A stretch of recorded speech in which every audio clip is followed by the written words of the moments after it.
दुखर कथा राज्यवासी 50 ରୁ 60 टंका आलू दर दे किणुला बेले मान्यवर विभाग मंत्री महोदय जो राज्यवासी को विवृत्ति बा प्रेस मीडिया रे विवृत्ति रखुंट सी निजे बोधे ओडिशा रे रहउचंती कि नहीं निजे अनुभव करि पारि नाहंती। सी वर्तमान कहउचंती हमर आलू उत्तर प्रदेश रु आसुच। ये समस्या विगत राज्य सरकार नूतन भाव दायित्व नेला ठारू जो अहेतुक समस्या सृष्टि होती एथिपाई राज्य सरकार ही दायी। एबे राज्य जो अव्यवस्था सृष्टि होती आलू को नहीं तार विवृत्ति सठिक भाव मंत्री महोदय रखिपार एवं से लोक भुआ बुलायापी कौन कौन केतले कहते से कथार किसी तालमेल रोना।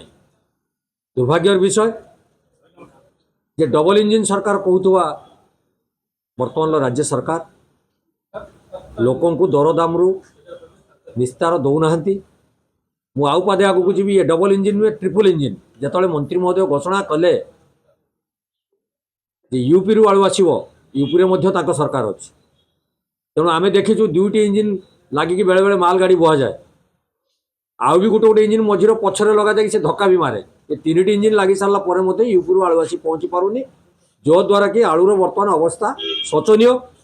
राज्य राज्यवासी 50 ରୁ 60 टंका दे आलू किणुचंती।